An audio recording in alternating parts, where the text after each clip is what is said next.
Buenas noches, mi nombre es Ana del Carmen Francisco Solomé, alumna activa de la Universidad CNSI con enlace Ciudad Juárez con matrícula AL094182.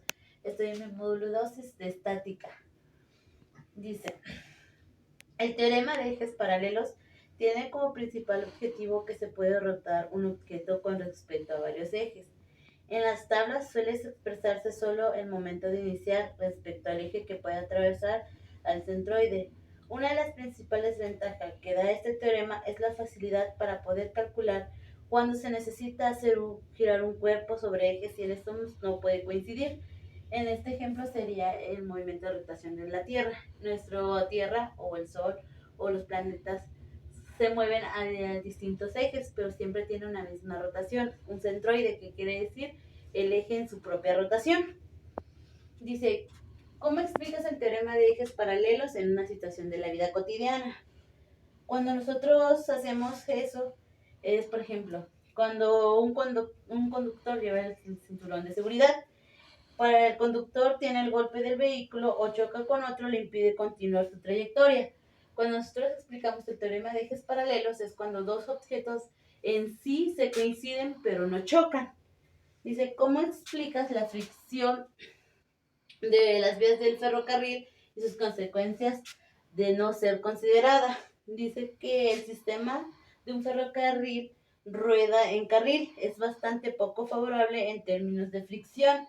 Son dos elementos metálicos que acera apullido para hacer el uso o juega a favor de la fricción al paso del tren sobre cada eje, que es la calidad, o toneladas aplicadas sobre una pequeña superficie. En el ferrocarril tiene dos ejes paralelos. Cuando nosotros vemos o nos damos cuenta, tiene dos maneras de manejarse. No puede llevar un camino o trayectoria diferente, es decir, van sobre su propio eje. Dice, esto también implica que el límite de fricción es bastante crítico. De hecho, los trenes deslizan las ruedas en ocasiones. Por eso muchos trenes disponen en sistema antipatimético, en dispositivos o similar. También disponen de areneros y depósitos de arena que activado por la máquina vierte agenda adelanta las ruedas para mejorar la fricción. Cuando el carril está mojado o cuando este está cubierto de agua, es necesario aplicar determinado esfuerzo de tracción en una rampa ascendente. Nosotros nos damos cuenta cuando hay, por ejemplo, el tren viene y hay una vía de calle o de carretera, el tren hace o avisa con sonidos de que viene, es decir, porque como lleva en su propio eje no puede parar ni puede retroceder. Sí puede cambiar de dirección, pero no en el propio carril o el eje paralelo que contiene.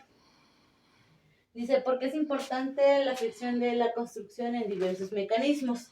La fricción es la fuerza que se opone al movimiento de deslizamiento que se produce en el contacto entre dos superficies.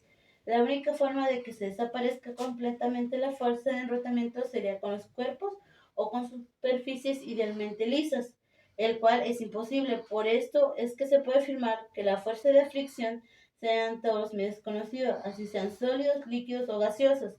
Si la fuerza normal es la que ejerce cuando un cuerpo es apoyado sobre una superficie en forma perpendicular y hacia afuera, la fricción estática es una fuerza proporcionada a lo normal o razón de valor o denominado en el cociente de fricción. Cuando nosotros manejamos construcciones o de diversos mecanismos, quiere decir líquido o gaseoso, no se puede revertir el efecto. Es decir, cuando una vez se hace, el tensor de la inercia ya no puede regresar a una misma.